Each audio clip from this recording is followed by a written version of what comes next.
Oh my gosh, what is that? Anakin. That's Anakin. Oh, archive series Anakin from Star Wars: The Black Series. That's a great looking figure. Got a little Zith head in there somewhere. Ooh, there it is. With red eyes. I kind of wish that they had adopted the face print thing much earlier, because my original Anakin would have benefited from that. It's a nice job, yeah. I wonder why we would show that tonight. I don't know.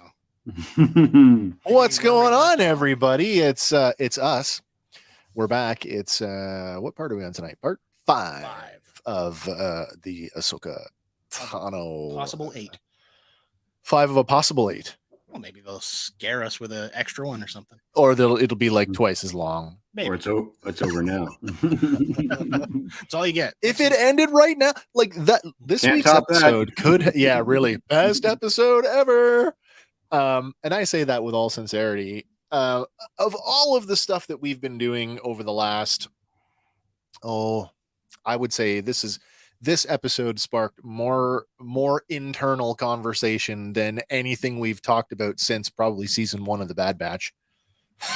And I mean, we talk about this stuff a lot between the three of us before we ever go to air. But this, as I was saying to Hank before we went to air, the exchanges that we had this week, had we have had those in a public forum where people could comment, it would have just gone to pot. It would have been like the Community episode where there was a blanket fort and a pillow fort. Seriously. It would have been a war. Soft war. I'd have been Bart Simpson going, if you walk into this, your own fault. But it was so much fun. And I took away quite a bit of the stuff from that exchange that we had this week. And it was absolutely wonderful. You couldn't have asked for better people to have that with. And I think it's important when we look at this stuff that you do talk about it with your like-minded friends, because it makes the experience so much more fun. Did you see what I saw? Yeah, absolutely. Absolutely. So, I mean, and who would have thought that there's that much room for interpretation? Yeah. Where we landed, and we'll get there organically, but where we landed, the fact that it could be left up to that. It could be crafted that way. Yes. Be left up is just amazing. I definitely felt like this was the most, and I've said this word a lot this week, romantic. And I don't mean romance in the love sense, but romantic from we as the viewers tend to romanticize these properties that we love so much. And we want to we really want things to be the way that we want them to be. And this episode leaves so much open to that romanticizing, that no matter what you came up with about the thing, and we will get to the thing, in a way, they're all right. Yeah. Every one of them is right. There is enough ambiguity, I think, that no matter where you land, you're not wrong. Yeah. Yeah, exactly. It's amazing to me that there's something that we can watch and listen to and analyze. Yeah. And still have things that are that tactile be so open to interpretation. It's actually brilliant. Yeah. And not in the way that I thought last week's episode was brilliant, when I thought that we were being intentionally trolled with the Marok thing. Yeah. As easily as you could say. Yeah. As easily as you could apply that label to this week's episode. I didn't see it as being trolling. I just thought it was the wrong term. Yeah. Carefully crafted. I think I said in our private chat, I said carefully crafted ambiguity, which I absolutely love. Like when I say best episode ever, I think I mean yet so far. Star Wars. Star Wars.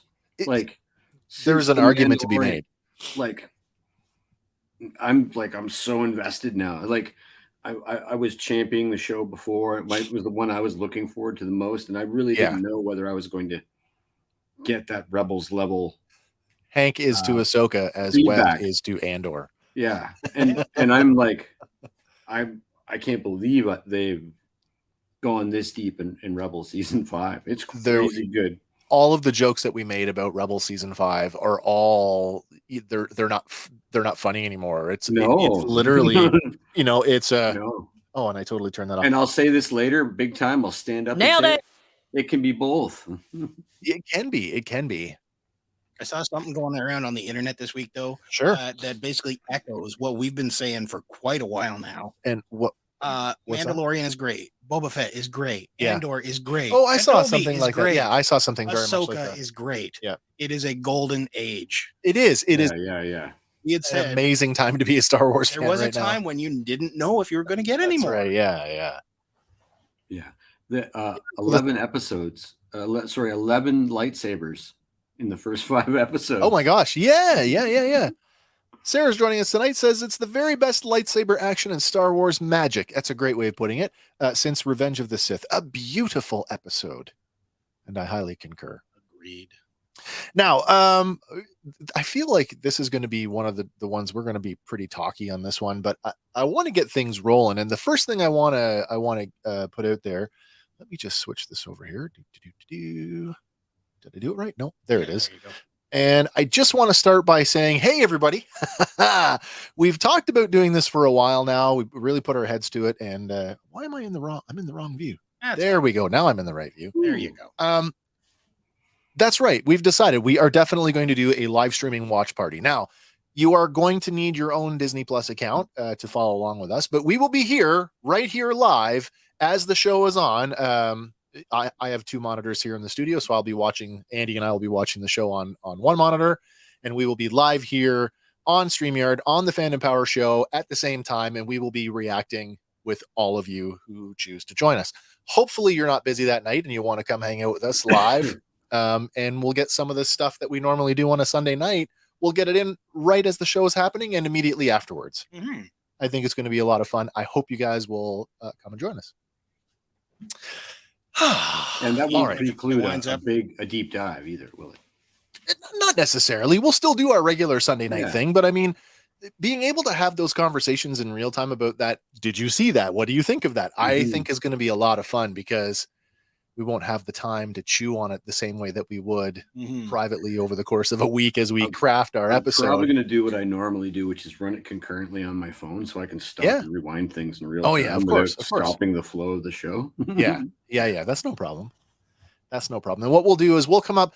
We'll be online probably a few minutes before. We'll have more details as it comes out, and we'll throw up a countdown timer for everybody who's taking part in the watch party. So we all press play at the same time. Refresh your app and then press play. I sat there for 5 minutes the first night. What's going on? I don't know what's happening. I'm waiting for the thing to show up. Oh yeah, refresh. All right, so that is live Tuesday, October 23rd. Tuesday, October 3rd of 2023. Yeah. We'll be live here at 9, well, just before 9 p.m. Eastern time, 6 p.m. Pacific. Hope you'll be there. All right. Well, let's get to the getting, and let's what am I doing here? Did I just get I went out of order. The whole freaking system's out of order. The whole thing is out of order. You're not Rex's kidding. pads What are is on going on? It's finished. I'm missing. I kid you not, folks. I am literally missing 2 slides. One moment, please, while I try to find those. It's important. I got to find those. I don't know what the heck happened there. Well, in the meantime, so if you haven't seen the episode, Anakin comes back, and it turns out him and Ahsoka are married, and they've got twins.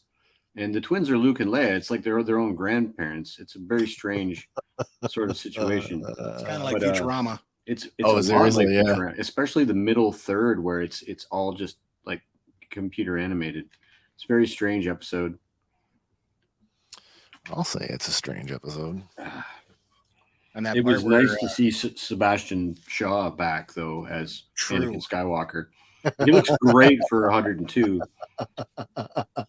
Oh man, this just puts everything right out of order. I don't even know how I managed to do that. I guess when we were talking today, I completely pooched it here. So let me just throw this in here. I'm going to put it in as a full overlay. Oh my gosh, we haven't done this in a while. There you go. There it is. Found it. You think I use this enough? Please stand by. Oh, it doesn't even want to do my thing now. Here we go. Yeah, we'll get there. All right. Well, listen, before we get to we still got a cage breakdown. We do. We got to hit the old, hang on a second here. We'll get to it. Bad Star Wars jokes. Nice. There we go. Hey guys, did you hear Did you hear that Imperial fighter pilots are starting to get fed up with dogfighting? I did not. No. Yeah, man, they always end up in a tie.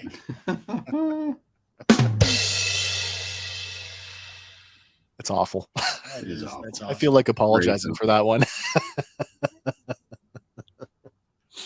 All right, let's get to it this week. It is, hang on a second now. What am I doing here? Oh, I did. I went too far. Oh, no, I didn't miss a thing. I psyched myself out and thought I missed something, but I actually didn't. Oh, it can All be right. both.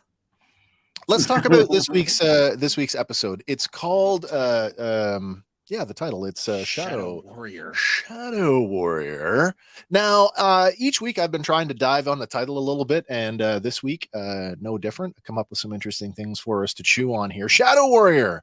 In ancient Japan, a Shadow Warrior, also referred to as a Kagamusha, was a term that originated in the Sengoku period. That's the Warring States period of Japan between 1467 and 1574, and is used to denote a political decoy. Warlords of the period would make soldiers and family members and even peasants that looked like them dress up as the warlord to fool their enemies.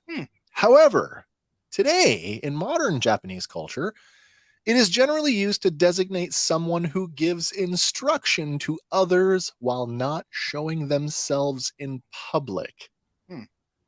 Well, what does that sound like? The Illuminati. I was thinking this sounds exactly like Anakin showed up to give instruction without revealing himself. True. I thought that's pretty cool. Now, the other thing, and this is also very cool, and this is like the people who are making this stuff, and this is one of Dave Filoni's episodes that he's written, so there's some influence. there's a nod to the maker in here. Mhm. Kagemusha was a 1980 Akira Kurosawa film, both of which Francis Ford Coppola and George Lucas are credited as executive producers in the international versions. Nice. So there you go. That's our title this week. That's Shadow Warrior. There's also a long-running video game series. I did get a lot of that. Yeah. I didn't play any of them. There's So a historic, I can't recall the woman's name, but a historic woman ran a spy ring of ninjas in Japan at this time. And it's kind of up in the air whether it was legit history or whether it was rumors and hearsay because of the nature of the position. But it could also be referring to Ahsoka's time spent as, a rebel spy. that's interesting. All right. Well, this week's episode, it is called Shadow Warrior. It originally aired on Tuesday, September 12th, 2023. This one is written by Dave Filoni. It is directed by Dave Filoni. It has an advertised runtime of 52 minutes, making it the longest episode of the series so far, or an actual 44 minutes and 2 seconds without titles or credits. And our episode synopsis this week reads, Ahsoka confronts her past while Hera and her allies undertake a rescue mission. All right, our episode opens. Hang on a second here. There we go. Our episode opens on Cetos with several establishing shots of the Henge. First, we pan through the Red Forest before a top-down panning shot of the coastline that finally settles on the Henge itself. 3 X-Wing fighters fly overhead as Hera debarks the Ghost. With her pistol drawn, she scours the Henge for signs of the enemy, but the Henge is empty. A close-up of the star map shows it cleaved cleanly in half, revealing a complex clockwork mechanism inside. Speaking with Captain Teva, he confirms that after an aerial sweep of the area, there is nothing on his scopes. And the absence of the enemy has Hera worried. With the immediate area secure, Hera's young son, Jason, and their droid Chopper exit the Ghost and begin exploring the Henge as well. At the sound of a tumbling rock, Hera signals for Jason to halt, and the boy takes cover behind his surly astromech companion. With her blaster at the ready, Hera circles around one of the large outer spires where she finds Huyang standing on the cliffside staring down at Sabine's Mandalorian helmet held in his hands. With his photoreceptors half closed, the ancient droid looks at Hera and tells her sorrowfully, I told them to stay together, but they never listen. They never listen. Then Jason and Chopper catch up, and the boy, now fixated on the open water beyond the cliffs, steps past his mother to look out, seemingly focused on something that none of the others can see. Then we get this week's title cards. It's a cool, I like that. Sorrowful, but There's almost, I mean, with having virtually very little dialogue, there's an entire subplot just with Jason, which I think we all kind of liked. I love the analog nature of the map inside. The clock, the watch gears, and I like that as well. Yeah. How else do you convey old? Right? Yeah.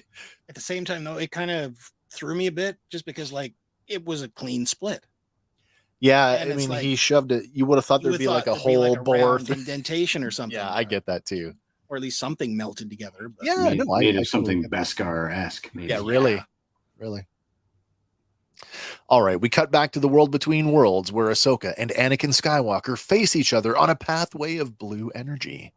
Ahsoka remarks that her master looks the same as she remembers him, but Anakin says that she looks older. Folding her arms, Ahsoka says, "That's what happens," before stopping herself. Actually, what happened? Anakin tells her that she lost a fight that she can't seem to remember. Turning inward, she recalls Balin's skull, and Anakin remarks it's good that she is remembering. Now, Anakin folds his arm behind his back, and he begins to walk towards Ahsoka. She asks him why, and he tells her that it means that she has a chance. When she questions, "A chance?" Anakin replies, "To live." Ahsoka asks her master to tell her what's going on, and he says that he's there to finish her training. Ahsoka suggests that it's too late for that, but Anakin just shakes his head as he walks past her. As he passes, Anakin makes eye contact with her, and he says, "One is never too old to learn, Snips." Ahsoka turns to face Anakin, now with his back towards her. Not sure what to make of everything, she utters, "All right. What's the lesson, Master?" Still with his back to Ahsoka, Anakin unfolds his arms, and with his cybernetic arm, he reaches across his body, taking up his lightsaber. Igniting the blue blade, he turns to face his apprentice, telling her, "Live or die." We get a musical cue here, and it's a few notes of the song Battle of the Heroes. That's the piece of music that was used in Revenge of the Sith when Obi-Wan fought Anakin on Mustafar. Mm-hmm. Sarah says, Anakin looks so much better in this episode. Yeah, less Uncanny Valley, less plastic. I'm wondering if this was because he moved so much, whether this is the archival footage technique. I don't know. Maybe. Again, though, you look at, I've got a shot of Anakin later on from his appearance as a Force Ghost in Return of the Jedi. Definitely there are certain things that they didn't remove. Like, you can tell that he's older, and I actually think he looks great. He just looks great. Yeah. Step straight to the Clone Wars. And certainly much he's aged, obviously. The actor has, Hayden has aged. Also, if there's any question, like my first sort of argument for Ahsoka dying or this having been a near-death experience is the fact that first interaction they have where she can't remember what happened. Yeah. And he's like, that's like the first test. Are you that? How dead are you? Yeah. You don't. And it also backs up the line from the last episode. I didn't think I'd see you so soon. I didn't think I'd see you so soon. Yeah. That whole who got here first? How long has he been here? How long has she been here? How long has anybody been anywhere? Once you're there, you're always there. I know. It is so like brain bending. All right. With her arms still behind her back, Ahsoka says, "I won't fight you." Taking a step forward, Anakin raises his blade as he says, "I've heard that before." Anybody want to talk about that now? I have a slide for it later on. Well, we know where we heard that before. I mean, is it an ambiguous? I've heard that before. Like, it just could have been anybody, or do we think that this is on the nose? That's a reference to Luke Skywalker. "I won't fight you, Father." I think on the nose. On the nose. Because nobody else has said to him, "I won't fight you," or within earshot of him. That we've like Obi-Wan said in Revenge of the Sith, "I won't kill him." He said, "I will do what I must." Yeah, I don't want to have to kill him. Yeah, Yeah, you said, right. give me the Emperor. I can't kill Anakin. I can't kill Anakin. I mean, even Luke says it to Yoda, I cannot fight him, then he's already won. So he says true, it, yeah. sorry, he says it to Obi-Wan. But yes, I think it's on the nose, and I think nothing is by accident. So this leads us to our first exchange early on. I think this was Wednesday morning after we had all seen the show, and I had said, you know, building off of what we saw in the previous episode, are they really in the world between worlds? Yeah. And we all had we had our initial answers, some of which changed and then changed again. Yeah. And then changed again. Yeah. And are still evolving. So the answer for the three of us as of this viewing. After extensive polling between the three of us, Andy and I are in the firm. Yes, they are definitely in the world between worlds. Hank, I was going to put a maybe column in there, but you said, can we do a Bendu thing like somewhere in the middle? So Hank is in the Bendu. I feel like it's more like that than maybe. Like, I don't think I'm wishy-washy about it, but I think that it can be both things. I don't want to get hung up on it doesn't look like the cartoon because but there are several differences. Like maybe it's where they are in the world between worlds that's different because it's probably infinite. No door in sight, not a single door in any direction. No. But there are galaxies or star clusters all There's over an the entire place. star field in the background everywhere. Right, but there are gas cloud clusters and stuff, and some of the roads seem to lead to those. So that could be our new doors, possibly. Could also be foreshadowing the new galaxy we're heading to. But I don't think that. I don't know if maybe it's the place. No, that's true. I agree with the commenter there. Facebook comment says they don't need doors for what they're doing. No, that's almost too real. It's almost too real. If they go through the door to what's about to happen, then they're actually physically there. So that's why I think it's more metaphorical. That's why I think maybe the reason I say yes to both is because I think maybe they're physically there. Yeah. But maybe they're astral forms, not Force ghosts, but some sort of like mind projection is there, like an out of body experience, right? And maybe that's where you go when you have that.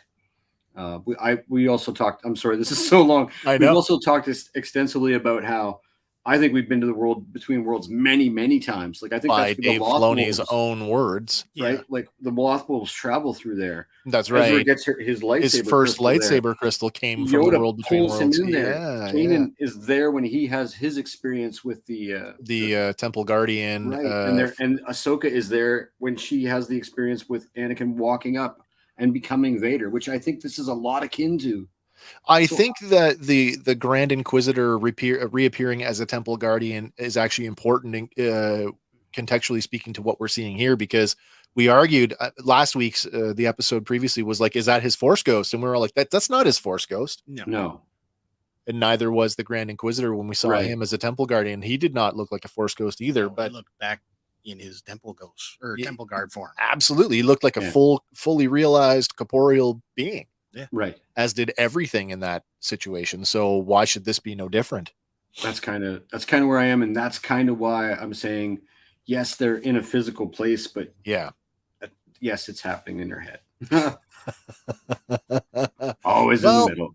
As I like to point out, as I did earlier, and I just want to reinforce that there are a lot of theories that were floating around this week between the three of us, as well as the greater Star Wars fan community online. And like I said, the one thing that if I took anything away, is that we definitely like to romanticize these theories and these concepts that we come up with, because they just make us feel like we're a part of the thing that we love. And so no different. I was like, man, this is the first instance of it doesn't even matter. Like the end result is exactly the same, no matter what your sort of camp is here. I just want to preface all of the theories, because we're going to talk about a few of them. Before we get there, if there's one thing I can say about this episode unequivocally, is that this might be the most poetic piece of Star Wars that I've ever seen. For me anyway, never has the poetry been more clear and more apparent than it was right now. When we talk about these She's two even characters, floating there like Christ. this is what I mean. We talk about these characters and sort of their transformation. I mean, Anakin Skywalker obviously became Darth Vader. Ahsoka becomes Ahsoka the White. I mean, it's literally fire and water. Yeah. It's so poetic. And born from the water, death from the fire. Like, yes. I mean, her near-death experience is this tranquil, peaceful, whereas his is this violent, like awful, horrendous. That's literally the death of Anakin Skywalker right there. Yeah. Right. Yeah. But I mean, she's born again. It's crazy. The poetry is so good in this one. It's like taking that little the famous little quip of George Lucas saying it rhymes, it's in stanzas. Yeah. It's like taking that and going, oh, I'll show you how to do that. Yeah, really. And this is the part that led me into my first theory, which, by the way, I have abandoned. But you know what? I did talk about it, so I'll briefly run through it. I thought if Ahsoka's near-death experience was the access point to the world between worlds, I thought that the same could also be true of Anakin. And we talked about that, the idea, once you're there, you're always there, that perhaps his access point was during his near-death experience on Mustafar. But if that's the case, then it kind of pokes a hole. Luke thing. It pokes a hole in the, being aware of his son and all of those other things. So that it doesn't hold as much. Yes and no. I suppose. Well, just like Ezra, he could walk through that world between worlds for however long he needed to. Yeah, and then go back out the look same. Through any door he wanted to. Yeah, just don't look through the one. I won't fight you, Father. Yeah. Well, he could look through that one too, as long as he didn't go through it. That is true. I feel like we've also had the Sith having difficulty to access that, and I feel like part of him becoming what he's about to become, and we're going to have that discussion too, is him his love for Luke and his willingness to come back to save his son. And I think that's kind of what cleanses the soul. And at this point, we might have gotten a full Vader inside the world between worlds. Yeah, as opposed to what we got, which was this very fluidic shifting back and forth, which a balance. But I think that's all for Ahsoka's benefit. That is the lesson, right? And therefore, a lot of it is in her head because it's her greatest fear. Yeah. So that was my initial thought, was that he was accessing the world between worlds from an earlier point in his life. Very cool. Very cool. Which I don't think it necessarily jives with the level of self-awareness that we see from him in the Luke reference. The other couple things that are going on that are sort of been kicked around is this is the most simplest one. It's just his Force ghost. That's it. Nothing more. I've come back to finish your training. Yeah, so that's the first thing. That would be your default, I would think. That because it didn't not occur to me. Is that a sentence? Like I thought about it for a split. For sure second. it is, yeah. And I mean, and I had thought about it kind of more intensely because we hadn't had all this stuff packed on top of him just being there. Yep. And there's so much about this scene that can inform what's going on. And I don't know if it's canon. I assume it's canon, but the novel, from a certain point of view, Return of the Jedi, the chapter, I can't remember what the chapter is called anymore. Sorry, but it's Obi-Wan pulls him into the Force Ghost realm. He doesn't know how to become a Force Ghost. He never trained in that ability. Anakin Skywalker. So we assume that he's the most powerful Jedi to ever wield the Force. Maybe he could just intuitively do that when he dies. Sure. Maybe. But and this is a pretty recent release too, like within the last year, I think, maybe a year and a half. Obi-Wan pulls him into that realm so that he can see Luke. And that's the only time anybody, Luke is the only one that can see him there too. Nobody's right. Leia can't see him. She's not looking over his shoulder. Nobody can see nobody can see any of them but Luke. Right. That's the other thing about if Obi-Wan wanted to walk around Tatooine, nobody would see him but who he wanted to, I guess, that kind of action. But I know that Legends made it sort of this notion that a Jedi could bond with someone that they were close to in life, and that's how they explained it in Legends. That's why Luke could see Obi-Wan. I mean, right? The first Legends novel, arguably Heir to the Empire, Obi-Wan is his last appearance. he can speak to Luke, but only through a dream. And Luke's Yeah. like, but you're physical just like you normally are. He's like, no, I'm not. I'm very This is far away and getting further by the second. This is the last time I'll be able to do this. So there was like this cap on how long you could be a Force ghost, which is blown right out of the water by Rise of Skywalker because the voices are there. Absolutely. Yeah. The other thing that's going on here, and this is sort of, this one I think is interesting, is that everything that we are experiencing in the world between worlds is actually a manifestation of Ahsoka's subconscious as she lays there near death, floating in the water. So I'm super close to that camp, but I think because the Force works in mysterious ways, I'm not absolutely committed to it, but it feels right to me. I actually feel like there is some merit in that as well. I mean, the whole near death thing tied into my whole, like, that's how she entered the world between worlds in the first place. Yeah. And so I know that in the chat, you were if she dies again, I don't want a third resurrection. I don't. I honestly you just got it. I actually don't. I think that the world between worlds, I think, works on a different, and we'll get into it with what's coming up next here. But time, as we understand it, is not necessarily linear within the world between worlds. So she could have been there for seconds before they found her. Yeah. Do you know what I mean? Yeah. So, and I think I'm going to argue in a minute too that she was there the whole time. That only her consciousness was in the world between. Oh, that her body was in the water. Because I when we get to the part with Jason, I think and because I've thought long and hard about that as well. And when we get there, we'll talk about that. Excellent. Okay. Poetry. He still has his facial scar. He's still got his robot arm. He does. That's right. Not a Force ghost. But at the same time, like, we've only ever seen Force ghosts in the real world, right? Yes. How do we know how they appear in the world between worlds? I'd like to see one in a movie. I don't know. Yeah, that would be cool. That would be very cool. All right. So the next couple things we want to talk about are variations of a theme, and this has been sort of floating around for a while now. And to set the tone for this conversation, we need to remind everybody of the Mortis arc from the Clone Wars, specifically the three the Mortis gods. It's important to know that they're all, from a certain point of view, they are all dead. The sister, or the daughter, as I should say, she's deceased by sacrificing her life force to resurrect Ahsoka Tano to save her. Oh, can we put in a small addendum on that? Sure, we can. She was already dying. That is true. She took a blow from that is true. Yeah. And what was left of her resurrected Ahsoka. Right. Through Anakin as a battery.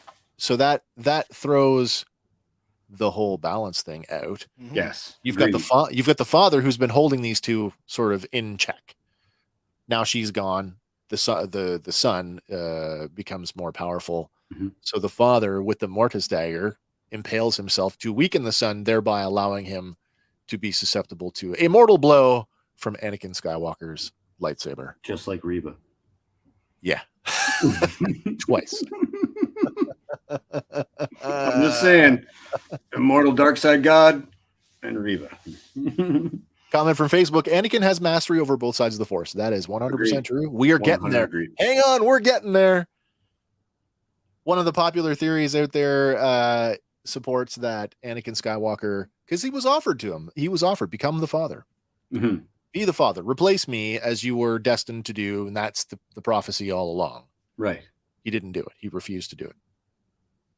There's a popular theory that seeing Anakin in the world between worlds the way that we did is foreshadowing that eventually he said yes. That Ahsoka Tano, who is the embodiment of the light, and Ezra Bridger, who we have yet to see, may have turned to the dark side, and the three of them shall become the new Mortis gods. What do you think about that? What about Kylo Ren? you could pick anybody. Really, I think so. Rey. I really don't. I don't think Anakin is the father, and the reason is because I don't think that. But again, this could be and it's just an opinion. It could lots of stuff happens off camera, so this could have happened off That's camera true. too. But I don't see any direct evidence to support that. He rejected the son. He rejected the father. Inevitably, he rejects the dark side all on his own. That's correct. And then we assume because he's done that and he's strayed so far into the dark that he has this balance. But maybe he rejected the dark rather than, assumed its abilities.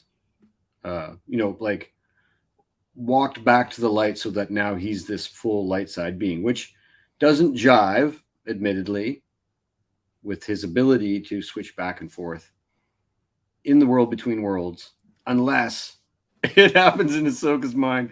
It's so intertwined. I know. It's so crazy. But I really like your theory, which is about to come up. Well, so Ezra is like sort of throwing a dart in the map. It's like insert coin here. Like, it is the most tragic thing that could happen.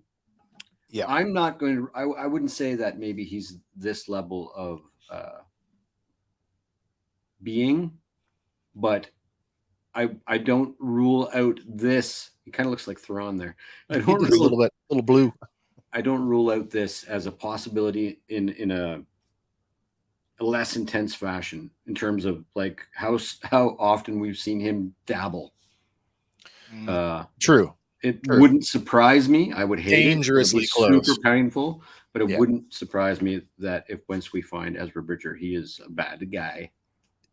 That is not lost on me, and I think that there is merit to that as well. Yeah.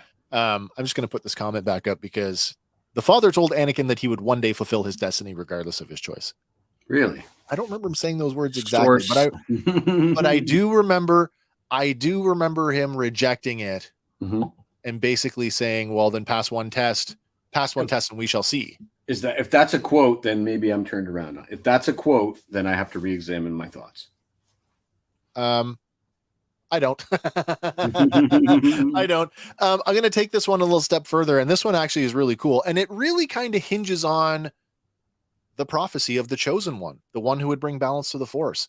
And what does bringing balance to the Force means? Because up until this point, I think, generally speaking, movie-going audiences have accepted that balancing the Force was wiping out the Jedi Order. There were 2 Sith, now there are only 2 Jedi. That kind of balanced it. But if we look at it from a broader, it's not about the Jedi and the Sith, it's about the Force. And we look at the Mortis gods, who were at one point in galactic history were in the regular universe and withdrew because, as the Father says, we could use the Force in ways that nobody else could conceive of. And this was the only place. Going to Mortis was the only place where he could keep the kids in check. There's an Obi-Wan Qui-Gon novel. I don't know that it's canon, but it's like The Art of Deception or something like that. It's pre-Phantom Menace. Yeah. And Qui-Gon is obsessed with ancient lore in terms of the prophecy. Like, well establishing him like as kind of a nutter, fringist. No. And so there's this idea that some people have come up with that he could have been just forcing anybody into that role. And the Jedi know about it, but they're not as well versed in the lore as he is because he's become an expert in it. And that he even encounters like Mortis God type stuff, books, iconography, and that Anakin is his interpretation. It just dawns upon him in the moment. That's his interpretation. But you also see like it's like common knowledge. There's this prophecy, but it's this thing that, I read that. I remember that back in Padawan school. I read about that was in that book or whatever. And then they all interpret it differently because it's what we're doing. It's those gray areas there. Yeah, absolutely. Because you do get Obi-Wan's interpretation is you were supposed to kill the Sith, not join them. Right. So his interpretation was you're supposed to defeat evil. Which I think was the generally accepted. But at the same time, you interpretation of the meta. You can have that meta. Yeah, right. That that outside view that he's going to like literally balance it out. So there's like either no good guys or bad guys, or there's he could have Thanos'd in that moment, like realistically, like that's an interesting thought too. Yeah, Well, those poor younglings got Thanos. Oh, they did. It's too, yeah. It's very Jediism is a lot like Catholicism. I'll just Hail Mary and I'm good. Well, let's take this one a step further, and let's suppose something else that, and again, it falls into that Anakin is the chosen one, and he's the one that would bring balance to the Force, and that Anakin solely by himself is the last or the one Mortis God. And Mortis God is actually a terrible word, to be honest, because they're not deities in the traditional sense. Like that's what they're called internally, though. They are called that internally there. So, and I don't, like I said earlier, is that a colloquialism inside the Lucasfilm camp? I don't know. Because they do expressly say they were mortal beings that were so highly powerful. That's right. That they had to remove themselves from temporal space is what that's an exact quote. So did they create Mortis? I don't know. Is Mortis, the backyard of the world between worlds? I don't know. When we go to, I can't remember what they call it, but the birthplace of the midi-chlorians, where Yoda meets the Fates, is that the next door neighbor? Like, there's more than one weird world that expresses the Force. This is such a cool theory. But this is the one I like the most. That MB, we saw him flip fluidly from Jedi Knight Anakin Skywalker to Darth Vader. So for me, the reason that I just don't fall into this camp, and it's such a cool idea, and I'd love to be blown out of the water by the truth, like this being the truth, because that would be so cool. But is that the Father is a mortal being about to die of natural causes when he seeks Anakin out, and that Anakin is dead. Yeah, I don't know. I think that's the distinction. I don't think that's why he's a living God, because he's dead already. He is dead already. That's true. That's true. But I mean, the one thing that we've said right from the beginning when we started doing our show, and I don't mean just this one, the Ahsoka Tano review, but all of our Star Wars reviews, we've always said that, the Clone Wars did it. Rebels, Clone Wars did it for the sequels. Rebels did it for the original trilogy. Right. And these post original trilogy shows are recontextualizing perhaps the sequel trilogy. Yeah. Definitely are recontextualizing Star Wars in general. So every time they present us with something new, you have to suspend disbelief and go, is this one of those recontextualizations? I don't want to call it a retconning. Right. Because I don't think I think the only thing that they've retconned so far is maybe the epilogue scene from Rebels. And I'm not even convinced that that's a retconning. No, I think it's partial. It's just a partial shot for shot. And I think that the scene, like I had said earlier, I think we might get another scene of that in her and that. Right. Yeah. With the staff, and which appears a lot in his sketches of her in that era. So every time we say, well, that's not how that works, you can't not eliminate does it really?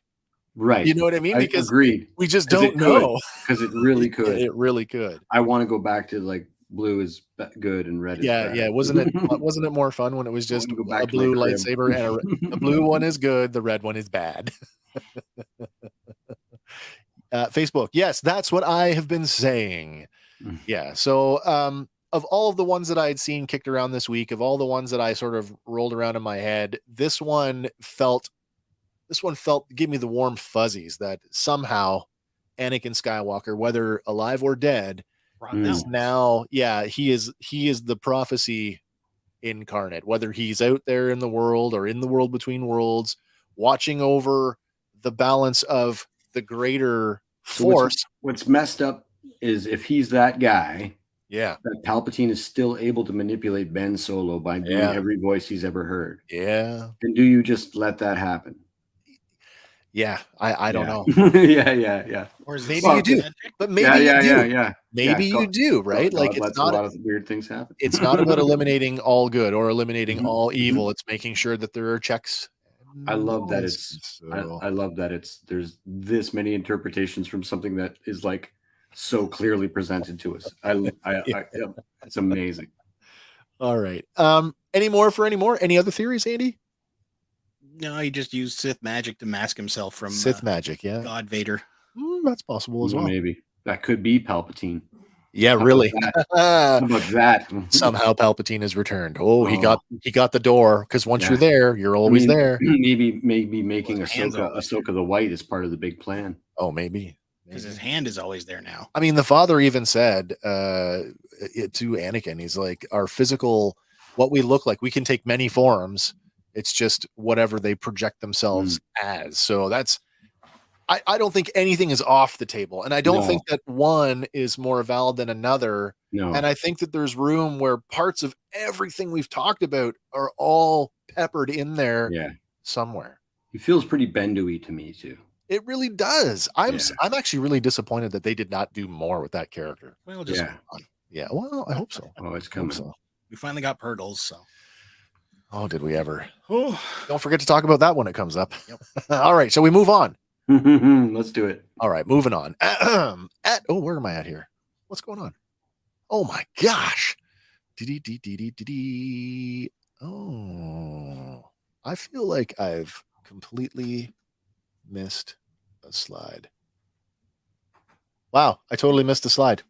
Well, they start fighting. They do. Oh, wait. And then Master and Apprentice clash blades, and the fight is on. And while Ahsoka is hesitant and defensive, Anakin is anything but. There we go. At the henge, Jason Syndulla sits at the edge of the structure, staring out over the ocean. Chopper stands beside him with his radar dish spinning. At the center of the henge, Hera uses a handheld scanner to search for signs of the enemy. Huyang examines the star map, which, as we already know, is broken beyond repair, and he tells Hera that wherever the Eye of Sion went, they have no hope of following. Hera is more concerned with finding Ahsoka and Sabine first, but Huyang posits that one might answer the other, that Sabine and Ahsoka might be on board the Eye of Sion. Well, just then, Carson Teva joins them at the center of the henge, and he tells the general that they're overdue at reporting in with headquarters, and that Senator Organa can only cover for them for so long. So, Leia is a sitting senator in the Galactic Republic. Did they give a seat to the surviving Alderaanians that were scattered from the destruction of Alderaan? You would think so. The representative from Home One. That's right. All right. With an I don't care smile, Hera says that they aren't going anywhere until they know what happened here on Cetos. Carson protests, saying that the longer they stay out here, the more likely people will start asking questions. No doubt his concerns are over the Republic Military Oversight Committee, and we all know how well Hera's last interaction with them went. From behind her, Jason stands up and calls his mother, but she quickly dismisses him to focus on the conversation she's having with Carson. She says it might work for them if those people asked a few more questions. But Carson points out it won't matter if they don't have any answers for them. Jason interrupts them again, insisting that there's something about the water. Turning her attention to her son, Hera asks Jason, "What is it?" Looking intently at his mother, he insists that something is out there and he can feel it. Hera turns to Chopper, who says something like, "I'm sorry, I'm not getting it." And Hera tells Jason that if something was out there, he would have picked it up on his scanner. But Jason is insistent. "No, Mom." Then it's Carson who interrupts, as he says that they need to figure out what they're going to tell Command. Turning to face him, she says, "I'll cover it," adding, "What good is a high rank if you can't use it every now and then?"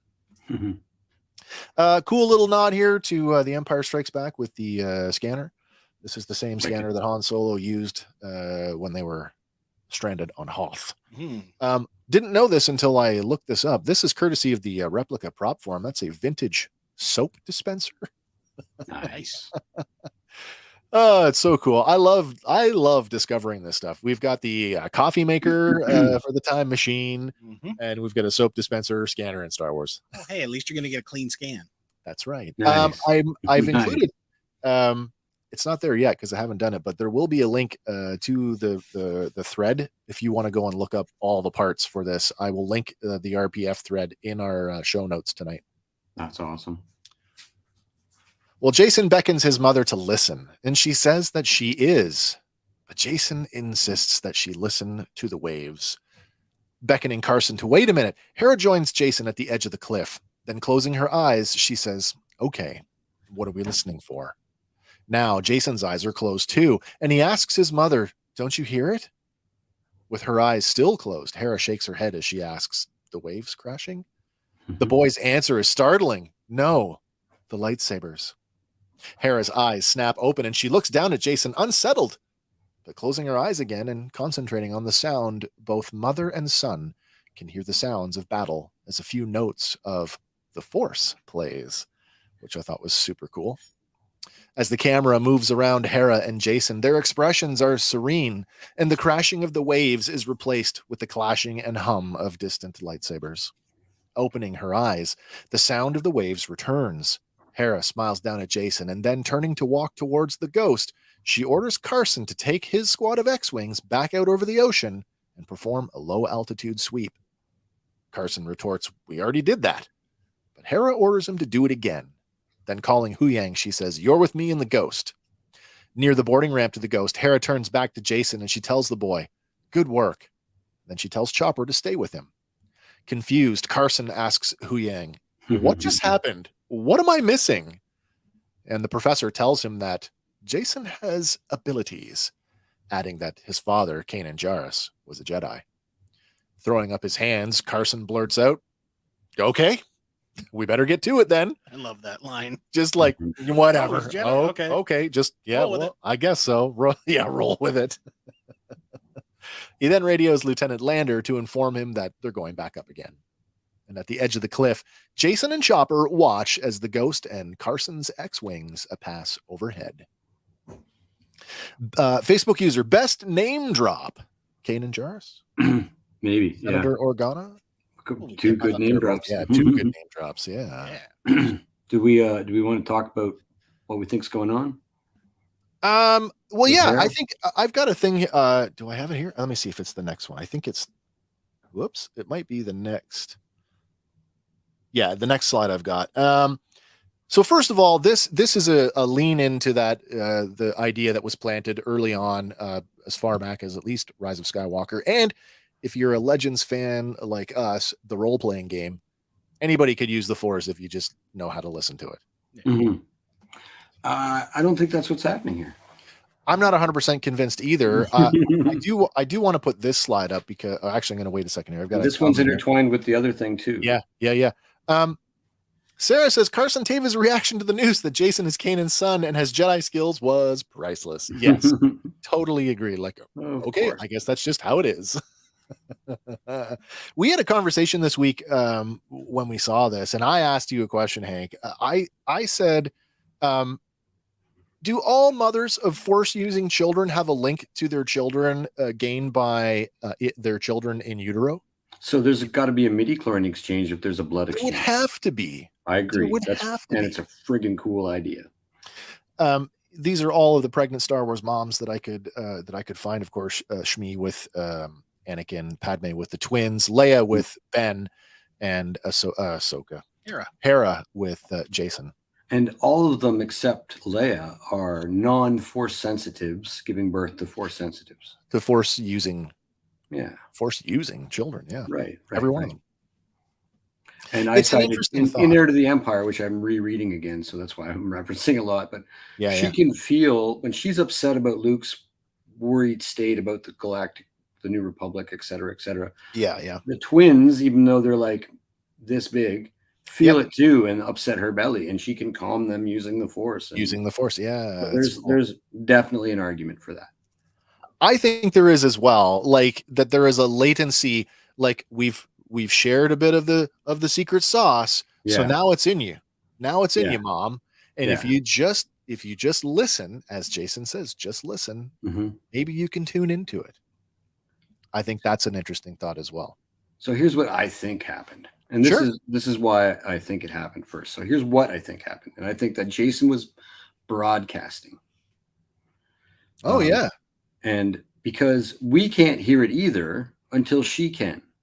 That's right. Yeah. So that's how I know that she didn't access the Force there, or it would have been plainly like we were her in that moment. Yeah. Listening to him broadcast. And so that reinforces the idea that Ahsoka Tano is dead, floating in the water, and that he's not accessing the world between worlds, which was my initial thought. I went, whoa, whoa, whoa, whoa. He could see into the world between worlds. That's crazy. But he was actually reading her thoughts as she's dying. Entirely possible. And then broadcasting them, because Sabine can hear the wolves talking to Ezra, but she definitely didn't come from Ezra's womb. That's true. That is so true. And so he's broadcasting there. Ezra's broadcasting. Because they share a bond, she can pick up on that. And I bet if we went through Star Wars, we could find more evidence of that. Probably. And one of the reasons is I feel like we're Hera in that moment. So we get to hear it at the same curve she does. Absolutely. Or if you choose to go the other way, that anybody can use the Force now. Right. It still applies. Now we can hear it because I will say that I think Hera is Force sensitive more than the average bear, and I would say that her ability to fly is evidence of that. Yeah, her piloting skill. Right. Is Force augmented, whether she thinks it's luck or skill or whatever. Right. The same thing with Han Solo. Yeah, interesting. But I think that the reason, like, her life signs have gone out. That's why Chopper can't pick her up. That's why the sensors on the X-Wings can't pick her up. That's why the Han Solo device can't pick her up. But he can pick her up because her thoughts are somewhere else, but they're still physically local. I like that. Yeah. I really like that.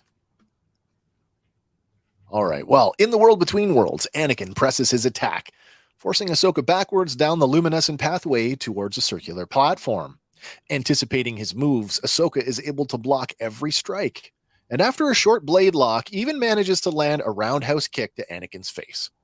Smiling at her master, she says, "Looks like you don't have much to offer." By the way, probably the wrong thing to say in that moment.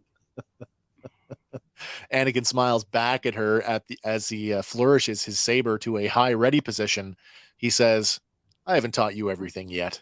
Yeah. But instead of renewing his assault, Anakin makes a sweeping low cut to the pathway itself, and it shatters like glass, causing Ahsoka to fall into the void. As she falls, the star-dotted void transitions to thick pink-tinted clouds that finally coalesce into a homogeneous vapor. As the vapor begins to thin, Ahsoka picks herself up off the ground, but something is amiss. A pair of Phase 1 clones charge past her, then an explosion off to the side before Anakin Skywalker, resplendent in his Clone War era armor, charges past her. She calls out, "Master!" But Anakin just shouts back, "Hurry up, Snips!" before rushing forward as he deflects incoming blaster fire. Ahsoka chases after him, but stops dead in her tracks. An explosion off to the side lights up her teenage face, and the young Ahsoka realizes this is the Clone War. Anakin jokes, "Yeah, no kidding." Looking around confused, Ahsoka remarks, "This was one of our first missions. Why are we here?" And Anakin answers, "You tell me." Ahsoka says she doesn't understand, and Anakin tells her, "That's your problem," and then charges forward with the advancing troops. Igniting her green lightsaber, teenage Ahsoka chases after him. Anakin shouts, "You gotta keep up!" "What about my training?" asks Ahsoka. And Anakin tells her, "This is your training." As the Jedi and their clones charge forward, the pink veil closes again. So first of all, we were all trolled by the casting rumors. Oh yeah. Yeah. Did nobody remember that? I kept saying that. Clearly I was wrong. We need to get Kim recording like swing and a miss. That'd be hilarious. The Clone Wars armor. Oh, I know. Well, now that you've mentioned that, I have to do this. I thought, there's no way, because we saw the behind the scenes thing for Obi-Wan and how freaked out I was. I'm like, when they used the Hot Toys figure to do the costuming for Obi-Wan, I have no doubt that they turned back to Hot Toys for this costume as well. Oh. This, of course, is the evolution of Anakin Skywalker's Clone War look. Sexually attracted to a man. So good. From his animated maquette to the Hot Toys action figure to Hayden in the actual costume. Hair's a bit shorter to look more like the Matt Lanter version, but that's cool. So good. I loved it. Thought it was great. Spot on. Facebook user, be still my heart. I know he looks like James Dean there. It's great. I feel you. He looks great. There's no doubt in my mind. He looks fantastic. Yeah. Now, it's the casting rumor that nobody remembered. By the way, our young Ahsoka, that's Ariana Greenblatt. Now, she has 17 acting credits to date, starting with an episode of 2015's Liv and Maddie. Her longest running gig was 57 episodes of Disney's Stuck in the Middle, where she played the character Daphne Diaz. But we all, as nerds, probably recognize her as the young Gamora from Avengers Infinity War. If you've seen it recently, she's also in the Barbie movie. Yeah, that's right. Yeah, she is in Barbie. Yeah. Like the sub-star of that movie. Yeah. She's fantastic, by the way. You remember how we gushed about young Leia? Yes. So Ariana is 16. So she filmed this when she was 15. Oh, yeah. Anybody else think they could have pulled that caliber of acting at 15? It's crazy good, man. Yeah. Not me. Crazy she good. was so good. I watched it like 30 times, and she's even doing some Ashley Eckstein, like. Oh, yes. Man. Sarah on YouTube says Ariana Greenblatt's performance was stunning, especially her lightsaber skills. Yeah, she's so good. Her poses, her stances. Oh, man. Just so good. Okay.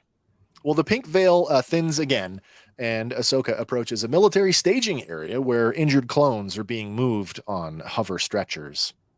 The silhouettes of AT-TEs can be seen through the fog as a 2-1B medical droid works on one of the clones, while an armed Twi'lek speaks to another clone off to the side. Another clone on a stretcher is brought in, and Ahsoka sits next to him on a crate. The soldier's head and arms are wrapped in bandages. Ahsoka places her hand on his arm to comfort him, and the clone reaches over with his other hand and places it over top of hers. Now, Ahsoka is fraught with emotion, and she shakes her head. Meanwhile, Anakin, who has been speaking with Captain Rex and a pair of armed Twi'leks, turns his attention to Ahsoka and tells her, "Come on, Snips. The battle's not over yet. There are more separatist droids approaching." Holding back tears, Ahsoka nods and gets up to follow her master. But the medical droid and its patient catch her attention, and she hesitates. Turning back to see what the holdup is, a war-hardened Anakin coldly asks, "Is there a problem?" Plainly, she remarks, "We lost so many." Crossing the camp to face her, Anakin tells Ahsoka that there is always a price to be paid. And beating herself up, she calls it her fault that the clones were following her orders and she got them killed. Putting his arm around her, he pulls her away a few steps before stopping to tell her, this is war. And as Jedi, it's their job to lead. But it doesn't mean that they don't make mistakes. Ahsoka refutes, but our mistakes cost lives. That doesn't bother you? Anakin answers, of course it does. Ahsoka surveys the camp and all the wounded before looking back up at her master and telling him, this isn't what I trained for. Anakin tells her that she has to adjust to the times. He says that when Obi-Wan taught him, they were keepers of the peace. And looking around the camp, he remarks, but now, to win this war, I have to teach you to be a soldier. Looking away last year. Yeah. Way back last year when he trained me. Yeah, last year. Looking away from her master, Ahsoka wonders aloud, is that all I'll have to teach my own Padawan one day? How to fight? Anakin asks her if she even wants a Padawan, and Ahsoka just shrugs. Trying to inject some levity into the situation, Anakin makes a crack that teaching isn't all it's cracked up to be. But Ahsoka, who's now incensed, snaps back, really? What makes you say that? Anakin tries to diffuse her with, it's a joke. But the humor is lost on Ahsoka as she asks, how can you joke at a time like this? Anakin asks her what it is that she wants. If she wants him to be more serious? Snapping at him, she says, I would prefer it. Now, standing over top of his much shorter apprentice, Anakin furrows his brow as he barks, listen, I'm teaching you how to lead, how to survive, and to do that, you're going to have to fight. Just then, an enemy artillery round lands nearby, lighting up the fog around the camp, and the battle cries of clones and Twi'lek resistance fighters can be heard as they renew the fight. Ahsoka asks Anakin, "What if I want to stop fighting?" Anakin backs away from her, telling her, "Then you'll die." Without looking back, he beckons to Rex, and the clones, "Let's go!" And Ahsoka watches as the battle resumes. If this doesn't, what I've been saying, I guess we've all been saying, if this doesn't like hit the nail on the head so hard that she's a child soldier. Child soldier, yeah. Like, and how many other Jedi Padawans, Caleb? Right. And he's 19 here. Yeah. He's a child soldier too.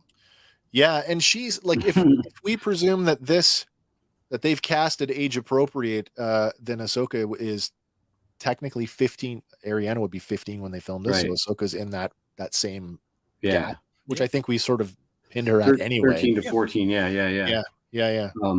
But like, so we watch movies like Platoon and Saving Private Ryan, and we don't realize that often veterans are boys. Like, a few of us might realize it more than others, but like 19 is the average age of an infantryman. Like, that's right. Yeah. Like, so the combat arms is a young person's game. Right. Yeah. It really is. It's so much more tragic than just when we see 12-year-olds with guns, because 19-year-olds aren't much more than 12-year-olds. That's right. Yeah. You know, wow. As Anakin walks away with his lightsaber at the low ready, he's silhouetted in the light of an explosion. Then another explosion changes the silhouette, and it's Darth Vader, replete with his crimson lightsaber. And then finally, Anakin again. Ahsoka stands in shock, having witnessed the transformation, and still the battle rages on.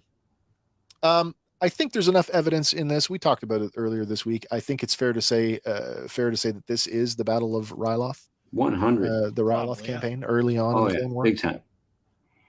If those aren't Cham Syndulla's freedom fighters that Anakin's talking to, there's two named specific. I forgot to look them up, but Facebook user, the cinematography. Oh man, there's some of that stuff was shot for shot from this episode. Yeah, so good. The fog of war was much more dense to cover up, I think, budgetary concerns and stuff. But there's certain things that were shot for shot from this. And for a show that be coming up to. Once again, the majority of this show, if not all of it, filmed on the volume, and they're really making good use of it. Man. if they're giving all the money to Ahsoka, I will take 1,000 shitty Marvel movies. It's worth it. It's worth it. Yeah. Oh, that's funny. All right. Well, back at the henge, Jason and Chopper watch as the squad of 3 X-Wings makes a low sweeping pass over the water. Cutting to the interior of Carson's cockpit, the captain sighs as he toggles the comm and asks, "General, how many more times are we going to make this circuit? There's nothing out here." But instead of a direct answer, Hera just tells him to widen the sweep along the coast. Carson tells her he's worried that they're going to cut into their fuel reserves. Something we don't actually talk a whole lot about in Star Wars is fueling starships. And while it's not lost on her, Hera insists that he widen his search. And as the 3 X-Wings peel off, the Ghost drops into frame and carries on the search pattern. On the flight deck of the Ghost, Hera sighs as she tells Huyang that Carson isn't wrong, that Sabine and Ahsoka are lost, and soon they too will be stranded here. Huyang mentions that it's a good thing that the New Republic is basically just a phone call away, adding that he's surprised that they changed their minds about this mission. Mm-hmm. Of course, the Oversight Committee didn't change their minds, and Hera just decided to come anyway. She suggests that maybe the senators were right about her. She does, after all, have them chasing ghosts out here, as she puts it. Huyang suggests that she does things her way because she cares, and that's why people like her. Rhetorically, she asks the droid, "Where are they?" adding, "People don't just vanish into thin air." The professor agrees. Normally they don't. Hera asks if there's a chance that they're actually out here, and Huyang confidently replies, "Always, especially with Lady Tano."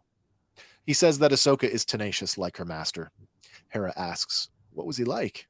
And he pauses for a moment as he looks at the general before answering, "Intense." Way to put it. Just then the comm breaks, and it's Jason telling them that Chopper might have picked something up. He relays the coordinates, and he tells her that she'll have to get really low, as low as she can get. And Chopper mumbles angrily in the background.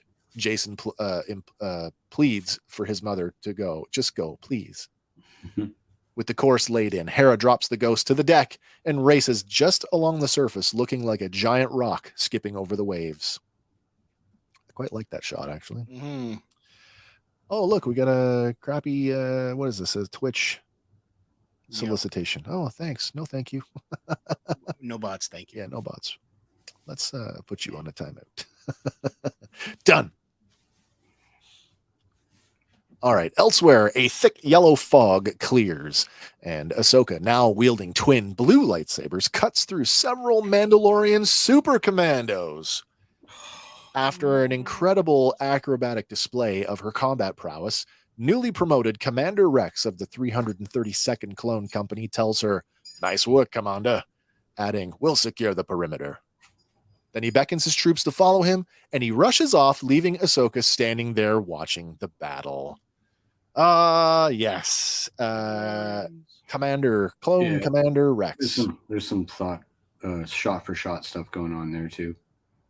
Quite liked that we got Rex. I know it was just a voice cameo, but I'm super happy with that. Once again, I can't help but go back and do these sort of evolutionary comparison shots of the animation model to what we got in live action. Yeah. So good. Sarah says, "Yes, it was wonderful to see Rex in live action. I loved it as well." Yeah. Are we gonna, and again, are we gonna go off on his arms? Yeah, we are. Okay. We're not going to go off, but we're definitely going to talk about it. Yeah. And you can see right there that it made it into the episode as well. Before we get there, though, again, putting up these are hot toys, the small images. Oh, really? Yeah, they're both hot toys. So I have a strong suspicion that they definitely, all the work's done. They're real clothes. So, from a costuming point of view, give me the hot toys and I can examine that and I can recreate it. I think that's such a smart thing to do.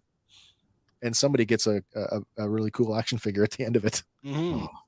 All right. What's really interesting is that at least for Andor, for the flashback of Andor, they hired a cosplayer to help them build armor because we were doing real clones for like the first time. Mm-hmm. And they got it wrong. They didn't get it wrong. They got a detail wrong. Now, depending on how anal you are, this might be a big deal to you. Yeah. Worst episode ever. Yeah.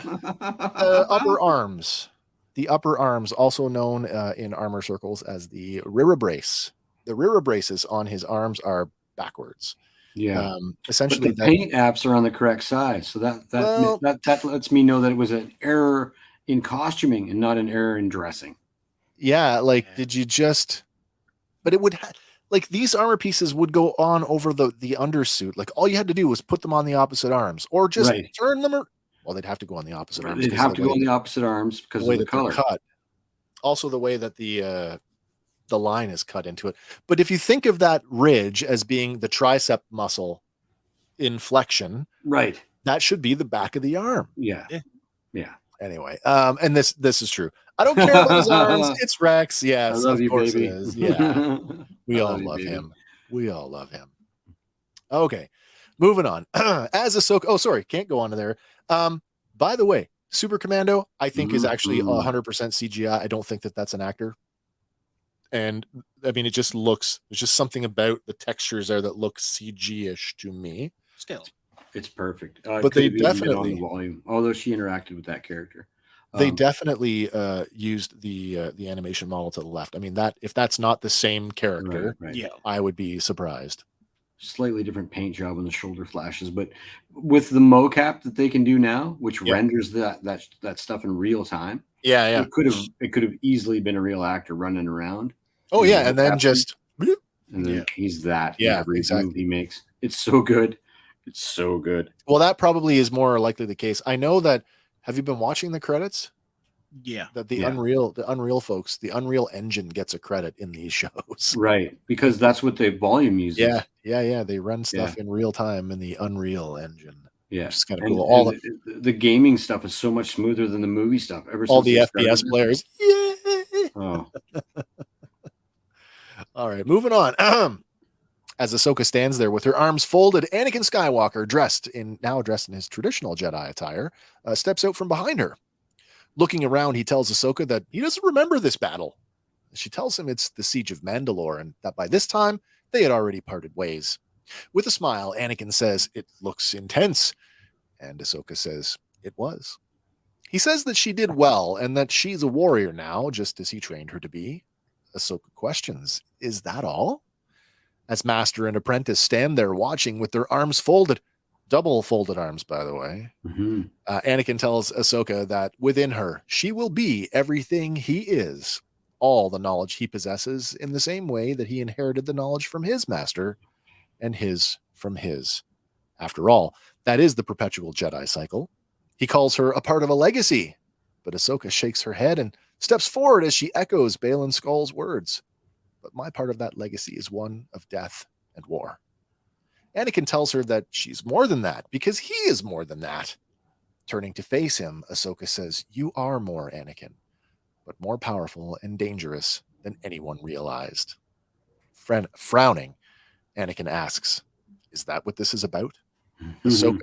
Ahsoka continues, "If I am everything," but then she's suddenly cut off as Anakin snaps, "You've learned nothing." Ahsoka shouts, "Don't say that." But Anakin just walks away, telling her, "Back to the beginning." And just as they stood on the luminescent pathway, once again, Anakin stands with his back to his apprentice. And once again, he reaches across his body to take up his lightsaber. Igniting his weapon, he repeats himself, "I gave you a choice. Only this time, the blade is red. Live or die." When he turns around to face her, it's not the face of Anakin Skywalker that Ahsoka sees. Instead, it's the pale face, Sith-eyed Darth Vader instead. Ahsoka shakes her head as she mutters, "No," but Vader answers, "Incorrect," and then attacks her. The two dance around one another. Vader is powerful, but Ahsoka is nimble and manages to avoid a number of killing blows.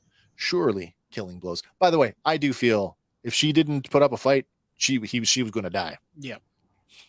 Then Vader lands a kick to Ahsoka's chest, and she's knocked back into the fog, landing as her adult self back on the luminescent pathway in the world between worlds. The sound of Vader's respirator rings out as he strides purposefully toward her, briefly flickering between his armored and unarmored forms. With his teeth gritted, Vader admonishes his former apprentice, "You lack conviction."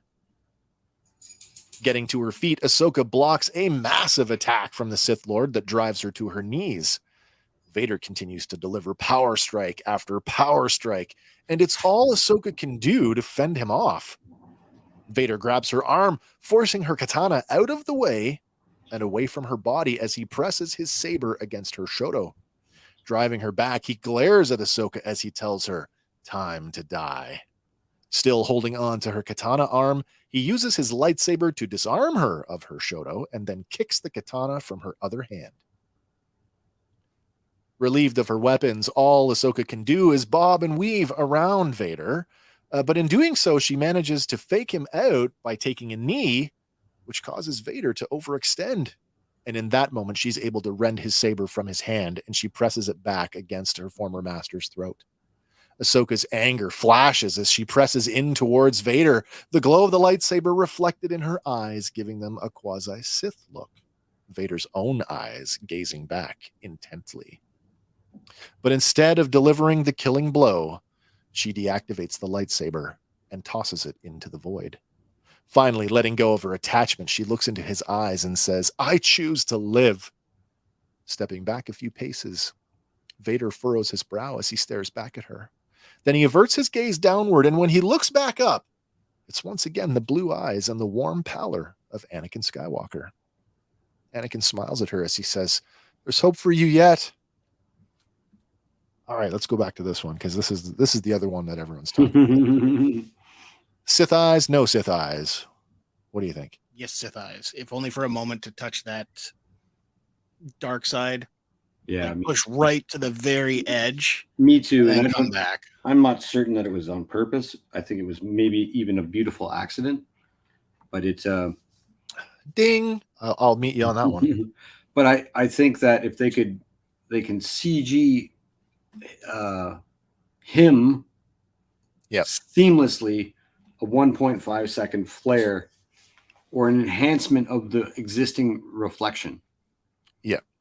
I agree that it's Sith eyes. Even if it's not, let's go. And I'm in the camp of happy accident because Rosario's eyes are naturally brown. Right. And Ahsoka's eyes are blue, like ice blue. blue. Ice blue. Yeah. It totally works for me. So even if they didn't mean to do with it, I mean, this has got to be the happiest accident ever. But again, you know, as we're fond of saying, there are no accidents. All things are intentional. Right. So yeah, and that brings us to again, the sentiment is exactly the same. She stepped fully over to that side so that she could know that she would have the power to reject it. And that's what the lesson is. Yeah. Hearing the sound of sorry, that's the last one here. Skipping ahead here. Here we go. Hearing the sound of thunder, the camera pans around Ahsoka's head as she looks to see where the noise came from. Seeing nothing, she turns back to Anakin, but he's gone. And the starfield now begins to fall like snow as she begins to make her way back to the real world. A black inkiness rises up from underneath the luminescent path, and when it finally rolls over the path, we see that it is in fact the rising water. And as the water envelops Ahsoka's head, she takes a calm breath and closes her eyes as it rolls over her. So let's talk about the lesson here for a second. Andy, I think you hit it right on the nail on the head. And I chose to contrast these two images together because it's very, very similar. Yeah. You have to be pushed to the edge. You have to face the darkness in order to turn away from it. Yeah. It was true for Luke Skywalker. It's definitely true for Ahsoka. In the novelization of Return of the Jedi, he fully goes over. He lets go. And once he sees Vader defeated, that's when he realizes, I'm becoming Vader. And that's his catalyst to come back. Yeah. He had to lose a hand to get there. Or I had to look at the hand and I had to take a hand. Right. Yeah, but like he fully unleashed on Vader too. Oh my gosh. Yeah. It's in the novelization, it's unequivocal. He turns to the dark side in that moment. Because the Emperor's there just egging him on. Oh yeah. To protect Leia. I think Ahsoka, in that regard, has a ton of advantage in the sense that of her training and just her character of who she is. That would make her a little bit more resilient to that, whereas Luke, again, barely out of diapers. And, oh, by the way, face the Emperor and Vader together. And I mean, honestly, and I had been going on, like, I think maybe he's the chosen one based on a few things. Yeah. And Lauren was quick to point out that, like, he doesn't defeat the Emperor or Vader. Vader defeats the Emperor, and then Vader sort of defeats himself. Like, he bests Vader in the duel for sure, but it's sort of the act of removing his helmet that kills him. And she's the daughter. From a certain point of view. Yeah. Is she the daughter or is Morai the daughter? That's the thing that gets me, because or is Morai one and the same? Well, that's just it, though. I mean, we all accept that Morai is an aspect of the daughter. Yeah, we've never seen, no matter where Ahsoka goes in the galaxy, Morai turns up. How does Morai go from world to world? Right, catches a ride with the Loth Wolves. Familiar. Yeah. So that's my confirmation bias, because I've been saying it a long time, since 2016. I've been saying it, or sorry, I guess 18. That she is the embodiment of the living embodiment of the light side of the Force. She is everything that the sister was, and that Morai is her familiar, is her sort of external totem of that being.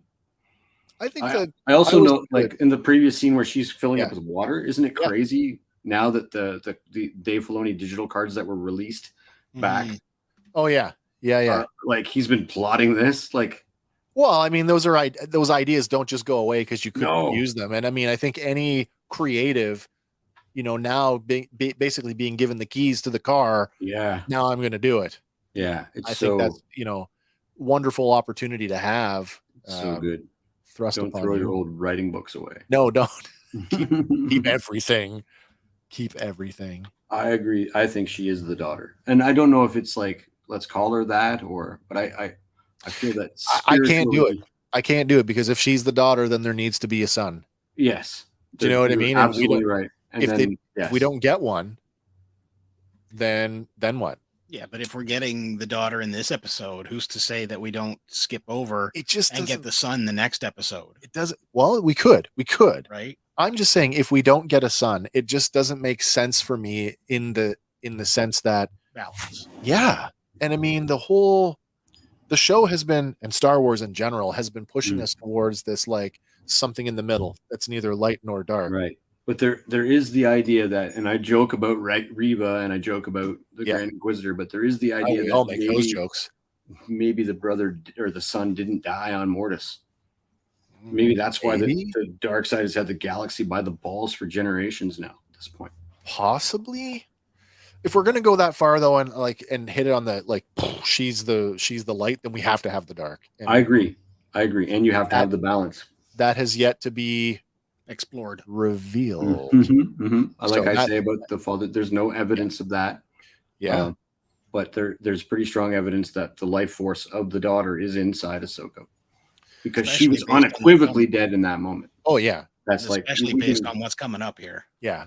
We all visual representation that's about to happen. We all agree though that she had to be pushed to the edge in order to turn That's away the from lesson. That's the lesson. All right. Her greatest fear, what I thought her greatest fear was that she thought she might have been able to save Anakin. Sure. Because he even says, "Oh, is that what this is about? Yeah. Get over it. I killed a bunch of kids. Get over it. I did." That's right. What Yeah. murder? Why are you worried about? So I actually thought her, that there was her biggest fear though was actually becoming Anakin. agreed. So Totally that's why agreed. she wouldn't train Grogu. And That's think why she won't lead the Jedi Temple. there's a She's right. She's more qualified than Luke Skywalker ever could be. There's another element here, and I originally wasn't going to talk about it, but we're here now. There's also another thing going on here, and there's a moment, whether she's looking for it or not, he gives her absolution. Yes. And that's a huge component for her in order to complete that Closure. transformation. She can't become Ahsoka the White without the absolution. Whether he gives it to her, whether she takes it for herself, that has to happen. Because we've been saying this since day one with this character, maybe day 5, because we all didn't like her at first, but since day 5, month 1, we've been saying she is hope, and the central theme of Star Wars is hope, and he gives it back to her in that moment. There's hope for you yet. As we've said, or I have said, she's been like awfully wooden up until this episode, like on purpose, right? Everybody's been like, "Oh, I don't think Rosario Dawson's cut out for this." Like, come on, there's a plan. I suspected that. I suspected that early on. I mean, The Mandalorian, she was kind of Ahsoka, but then get to this show and it's like, oh, there's something going on here. But we talked about that. Like, is she doing this on purpose? Prior to this moment, right? The fear was she was just going to have to keep fighting and fighting forever. Yeah. Facebook user reborn from water, kind of like the Avatar. Interesting. Another Dave Filoni thing. Yeah. He was not a writer on that. He wasn't a writer. He was not a writer on that. So we can't really, I don't know if we can fairly make that comparison. Well, you could say it was maybe an influence. Impression or an yeah, that's true. That's true. I mean, he did work on the show. So, I mean, that's certainly open to influences. I mean, that was definitely, it got him the gig. His work there got him the gig. Yep. All right. Well, laying a few meters below the ocean's surface, Ahsoka slowly opens her eyes. A cascade of light diffused by the rippling water highlights her floating there. Then Lieutenant Jensu plunges into the water on a tether and swims over to Ahsoka. Grabbing her, she swims the two of them back to the surface where the Ghost and Carson Teva's X-Wing have their lights focused down on the water. On the boarding ramp, Lieutenant Lander grabs onto the tether and hauls Ahsoka up out of the water. Carson calls out on the radio that they have her, and Hera tells them to get her inside.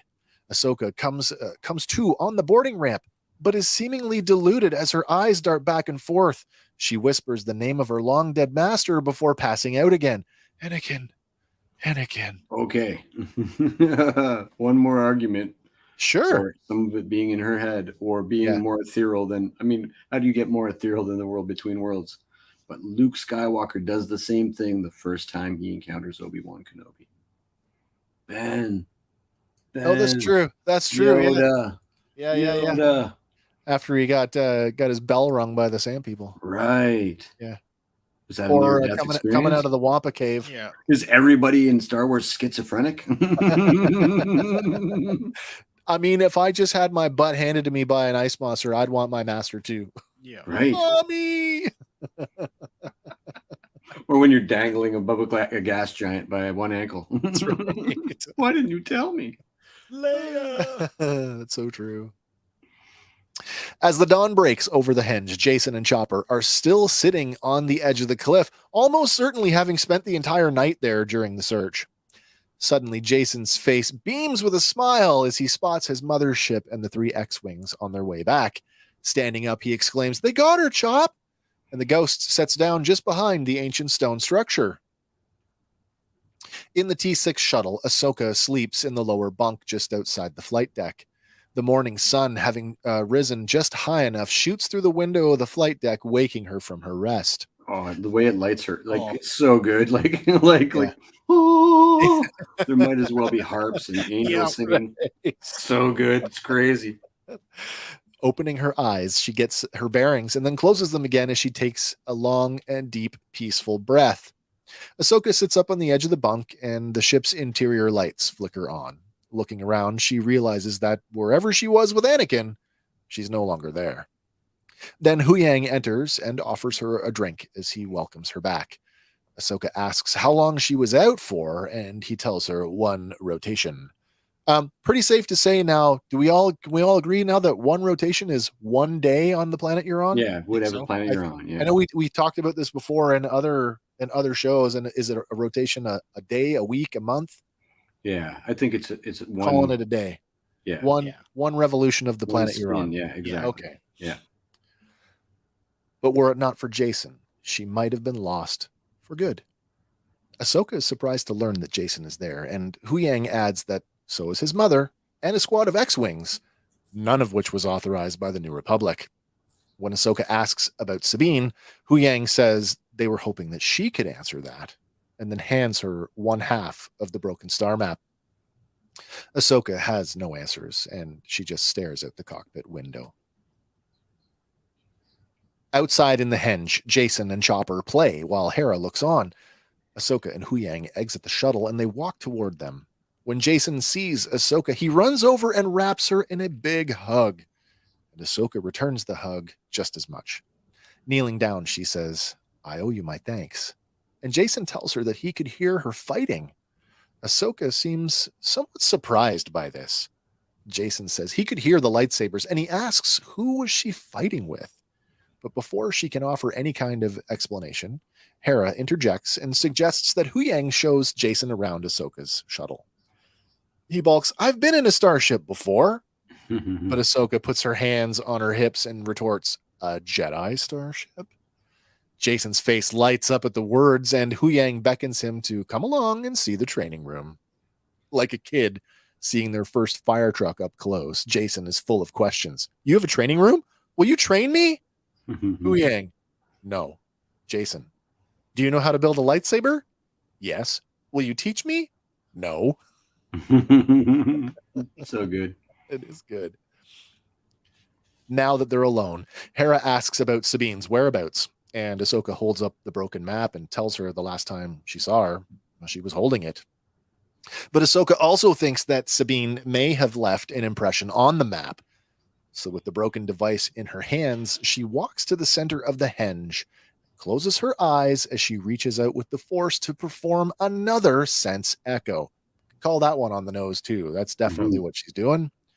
And as the camera pans around Ahsoka, we can hear the echo of the events leading up to Sabine surrendering the map, including the echo of Balin's skull as he tells Sabine, "You will be reunited with your friend.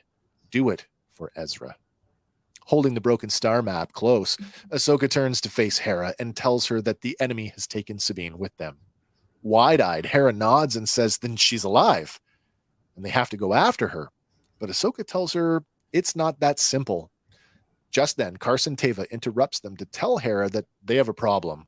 Part of the Republic fleet is currently on their way to Cetos, and he doesn't think that they're coming to help. Chopper lets out an uh-oh before Hera turns back to Ahsoka, telling her, I'll deal with this. You can work out a way to find Sabine. Change my slide here. Almost forgot to change the slide. As Hera, Chopper, and Carson head back to the Ghost, Ahsoka turns toward the ocean, unsure of what to do next. But lifting her head to the sky, she's captivated by the sight and sounds of a pod of Purgle floating peacefully overhead. On the flight deck of the Ghost, Hera is embroiled in an awkward discussion with Chancellor Mon Mothma, while Captain Teva looks on. Hera starts with, "You can't be serious," and the Chancellor responds by asking her if she has Morgan Elsbeth in custody, or any evidence of Imperial Remnant activity, or of Grand Admiral Thrawn's imminent return. Of course, I go have a ahead. tiny beef. What? Doesn't Yang have the scan of the Eye of Zion? You would think that they could just hand that over. Just hand that over. Well, not only that, they have the remnants of the star map. Yeah. There's a few holes there, but regardless, broken star map and this giant hyper ring to go somewhere. I think it's plot armor so that Ahsoka goes alone, though. I mean, even if there is just the stolen hyperdrive thing that was from Corellia, like, come on, there's enough to go after these people. I just fought 2 dark Jedi. Where is? Can you just say that? Like, you're awfully quiet. I think it's less about Mon Mothma. It's more, but it's kind of off camera. It totally is. It totally is. That whole interaction between Hamada, Senator Dink, Ziono having it out for her. I mean, I think she's just one member of the committee, and even though she's the supreme chancellor, it doesn't matter. Yeah, it's a democracy, so that's hence the I've done everything I can do. Yeah, and I think the best thing that could probably happen is for Hera to get kicked out of the alliance. Like, maybe I was actually waiting for her to say, "Then I just resign. I'm done. Yeah, I quit. You can have my stars. Whatever. It's mine. Yeah, it's my ship. It was mine before I ever joined up." I bet you 20 Phoenix members come with me. That's right. Well, of course, the answer to all 3 of the questions is no. And with that, there is nothing more that Mon Mothma can do to stave off the rest of the Oversight Committee. And she orders both Hera and Ahsoka to return to Coruscant with the fleet. Now, I asked way back when we saw the first fleet shot, where were they? Were they orbiting Coruscant? And we thought maybe it was Chandrilla, so maybe it was Coruscant. I don't know. Well, maybe, but like, do they really have the authority to order Ahsoka back? Maybe they have the authority. I didn't think that they had that authority either, other than like your government wants to talk to you. Like moral authority. Like guys in suits show up with sunglasses and earpieces and say, "Get in the car." What do you do? Say no? Good guy meeting right now. If you're 2 lightsabers. I was going to say, if you're a Jedi or a Force user, maybe you go, "I don't think so." Like there's this guy Luke Skywalker you could talk to. That's right. He'll tell you to stuff it. Well, Hera suggests that Ahsoka will not agree to that, and she's not even sure if she agrees with it. But Mon Mothma drops the bomb that the Oversight Committee is going to sit and determine if her command should be permanently suspended, and that she's going to need Ahsoka's testimony to help her case. Mon Mothma apologizes, and then her hologram winks out. Turning to Carson, Hera says, "I don't know how you score this, but right now we're losing." Then the door to the flight deck slides open, and Ahsoka walks in. With a sly smile, she tells them, "I know how to follow Sabine." Later on, the entire flotilla of ships lifts off from the Henge and heads out over the ocean. As they gain altitude, the T6 and the Ghost peel away from Carson and his X-Wings. On the flight deck of the Ghost, Hera radios that she's not sure she likes this plan. And in the T6, Huyang agrees with her. But Ahsoka, who's now dressed in her white attire from the prologue, the Rebels prologue, says there is no other way, that without the map, they don't have the proper hyperspace coordinates. And as the T6 and the Ghost weave their way through the clouds, Hera retorts, "And you think they do?" Of course, there's only one way to find out. And a few seconds later, Ahsoka sits up in her seat as she sees what they're looking for, as a pod of Purgle emerges from the clouds directly in front of them. And before you know it, the two ships are in the thick of them. And in this scene alone, just a quick count, I count at least 20 animals here. And when we see them later on leaving the planet, it's like 30 plus. So this is like so there's still huge, more you don't see. It's a huge pod. Yeah.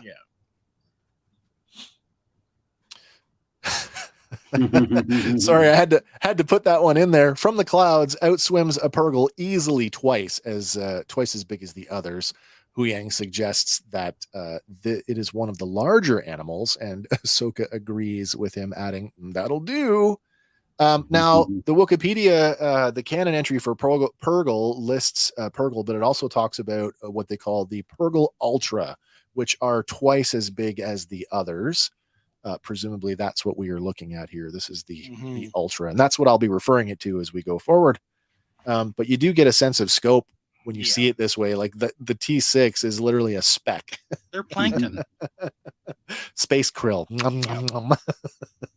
Microscopic life forms to them. Yeah, seriously. Yeah.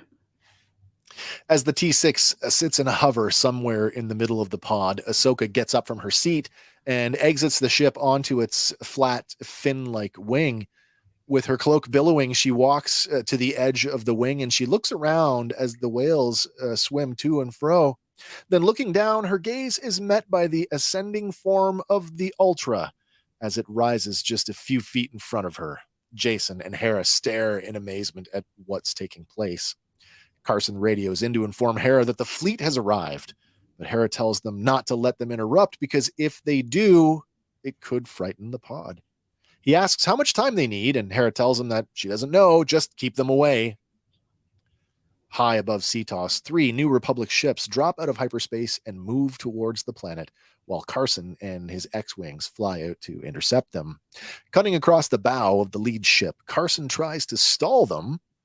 "This is Captain Carson Teva out of Adelphi base. Please identify yourself." The captain of the lead vessel remarks that Carson is far from home, but Carson keeps trying to game her. "Repeat, please identify yourself." She tells them that he knows very well who they are and why they're here, and she demands to know where General Syndulla is.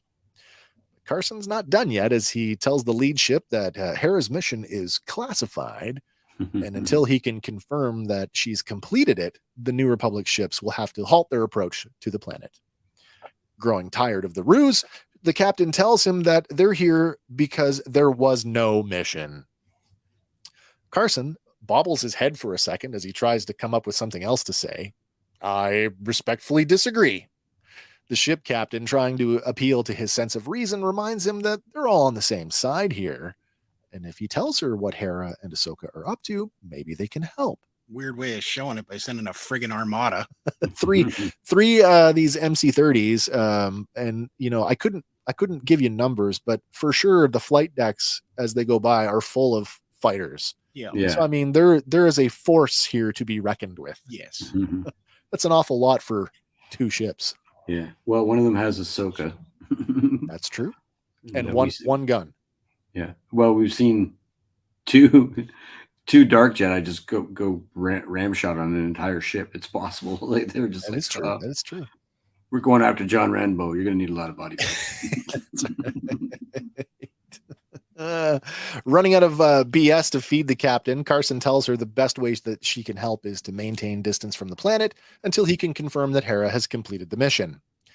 Tired of the games, the ship captain orders a tractor beam to be powered up. Then, getting out of her command chair, she orders Carson to tell her the exact nature of this mission. Otherwise, she will have him stripped of his rank for refusing a direct order from Fleet Command.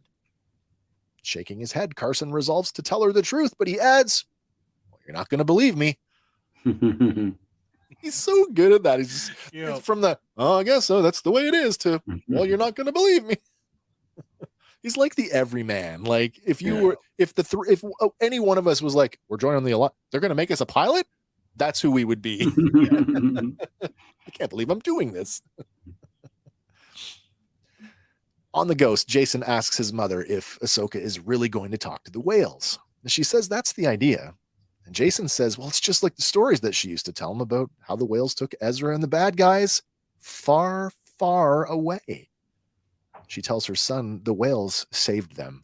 Looking back out the window, Jason asks, and now they'll take Ahsoka to where Ezra is? And she tells him that's what they hope will happen. Not lost on me, the far, far away. Mhm. Wink, wink. From the wing of the T6, Ahsoka closes her eyes and she reaches out in silent communication with the Ultra. A long, wide shot shows us the enormous eye of the creature as it turns to look at Ahsoka standing there. Then it slowly opens its mouth agape, revealing 2 rows of baleen plates and a gargantuan tongue. In fact, the descriptive audio says a tongue the size of an island. Huyang, who's been steadfastly monitoring the ship's controls, is startled by a knock at the cockpit window. It's Ahsoka, and she smiles as she tells him, "Get in there!" Pointing at the whale's mouth, she adds, "Move us in." "All right," he says, "but you'd better come back inside." Ahsoka takes her seat as Huyang maneuvers the ship inside the mouth of the whale. As the giant maw closes around them, he asks, "You're certain they know where Sabine was taken?" With a smile, she tells him that she's got no idea, but they'll just have to see where it goes. Huyang remarks it could go anywhere. Folding her arms and leaning back in her seat, Ahsoka says, "I know, but it's better than going nowhere." Do we mention the parallels between the Purgle scene and the one we got from Tales from the Jedi? Sure. The little baby Ahsoka. Oh yeah, The, touching saber the saber-toothed cat. Mhm. Yeah. Very much so. Yeah, communicating with them. So it's nothing new. Where am I at here? Oh, there we are. On board the New Republic ship, Captain Gerard, that's her name, by the way, Captain Gerard, listens as Carson repeats himself. Correct. The whales will transport her and her ship, or at least that's the plan. A communications officer pipes up that he's receiving a signal from the Ghost. Then Hera's voice breaks the static. "Captain Gerard, this is General Syndulla. I'd move your fleet out of there if I were you."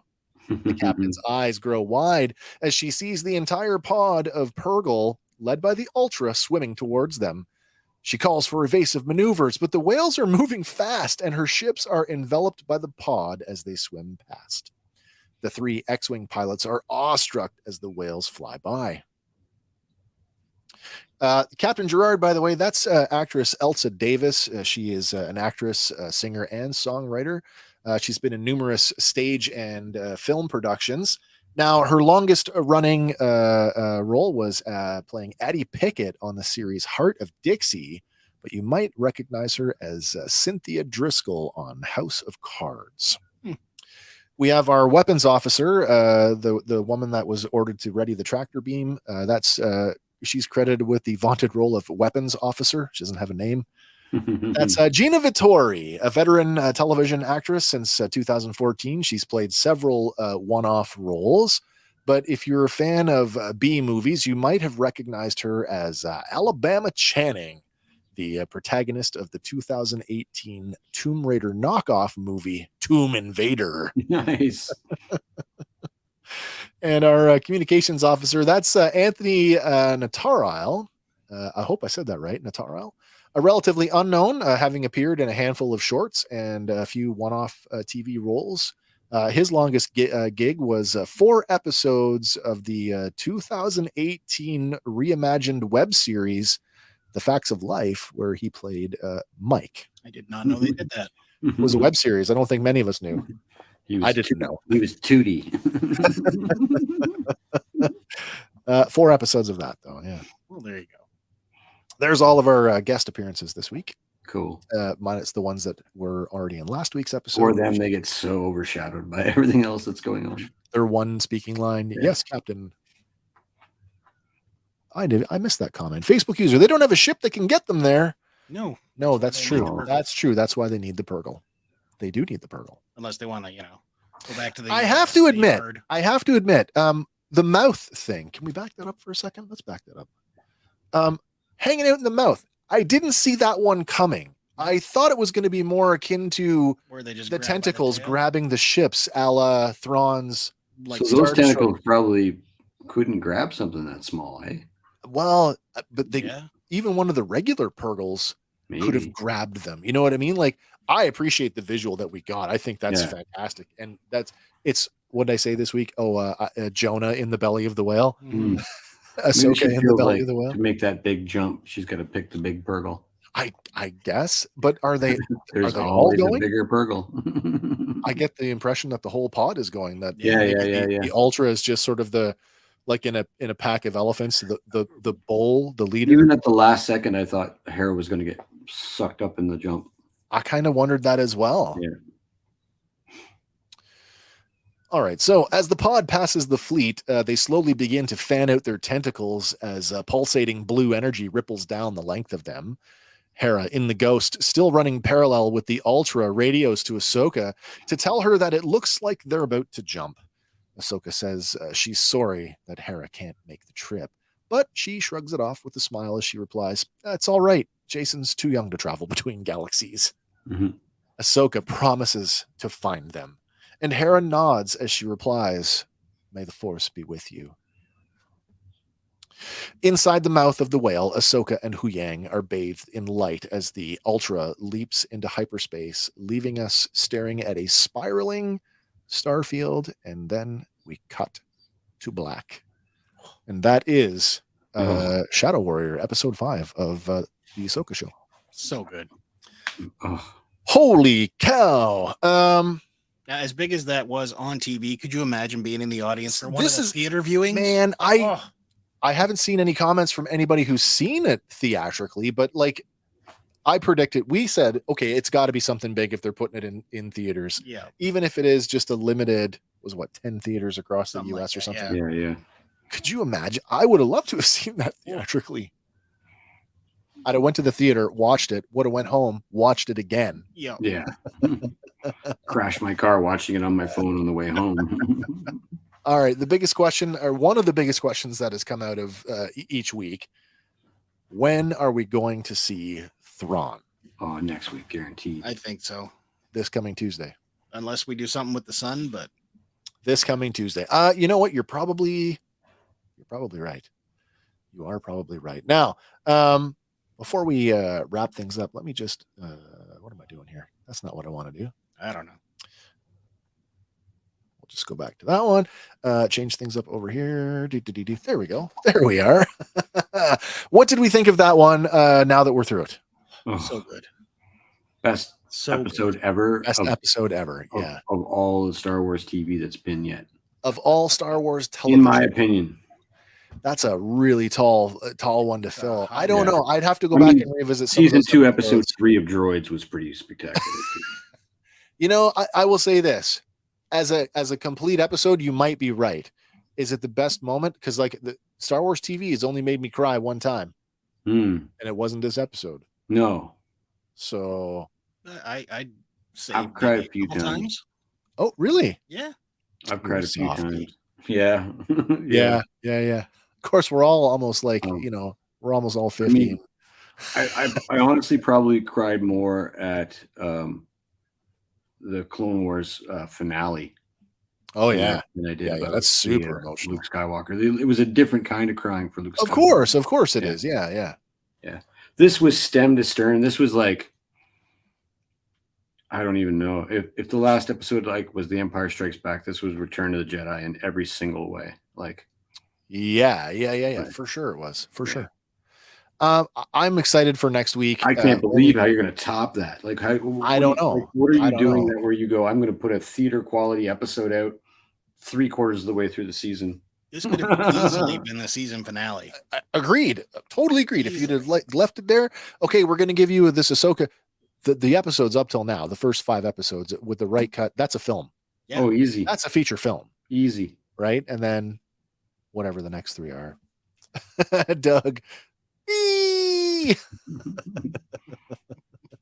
I appreciate the enthusiasm. This was a fantastic episode. We'll be back next week. I just want to remind everybody to don't forget on October 3rd, we are going to do a live streaming watch party. We are going to watch the show together. We hope that at least for those of you who are hanging out with us tonight, come back and hang out with us on Tuesday night. I guess we're going to forego random that night. I believe so. Just I think that's probably the right thing to do. Yeah. Hank stands up and swears a lot when he watches Star Wars. So just remember to wear pants. Remember to wear pants. All right. So don't forget that we are going to be doing that. Andy and I, at least, will be back Tuesday for the regular installment of Random Fandom Tuesdays. And it's a shame that it has to wait till then because I don't have the slides for us yet. But new Sideshow did announce a new Hot Toys Ahsoka based on her teenage years. Oh, that's yes. Okay, I think I saw that, and it's based on. Is it not Ariana's likeness? I believe so. That's what I thought as well. Dope. Cool. That is excellent. I want to make that jump so bad, actually. More and more I think about it. So tempting to switch into Hot Toys. It really is. Come back on Tuesday and we'll talk about it. Yeah. If Tuesday's not your thing, don't forget next Sunday we're back with we'll be back with Ahsoka part 6. The as yet unnamed. The untitled that we don't know what it is. Don't know what the runtime's going to be. Thrawn is the big one for me. It's about 46 minutes. Okay, so right in the middle, consistent with like a runtime, like whether yeah. Oh, that's good. That's a long one too. Any more before we wrap it up? Not that I got. So good. Well, listen, while I'm here, guys, just want to a big shout out to everybody who's discovered us in the last few weeks. We've had a little bit, I wouldn't call it a surge, but the numbers keep trickling in on our YouTube channel where we've just crossed 400. Cool. We're at 409. So I would ask if you have like-minded friends that you think would enjoy what we're doing here, have them take a look at what we're doing. Maybe a sub here and there wouldn't hurt, but definitely we appreciate it. It helps us grow the channel. And of course, we're fans of stuff and we want to reach as many fans of stuff as we can. So any help would be appreciated as we enter the drive to 5. Drive to 5. Yeah. Come watch our beard slap. I think that's all I've got though, guys. Yeah, man. There may or may not be new t-shirts up that are on limited sale. Oh, nice. Oh, because they're new designs. Of course they'll be on sale. Yeah. All right. You can always, check out the merch shop. It's the link is in this. It's in the show notes. Yeah, absolutely. All right, everybody. Hope you had a great time. As much fun as I had this week. Super, super stoked about putting this one together. I had a great time. Hopefully we'll all get back together again next week and do it all over again. But until then, everybody, for Fandom Power, my name is Wes. I'm Andy. And I'm Hank. And we will see you on the next one, everybody. And bye for now. Pew, pew.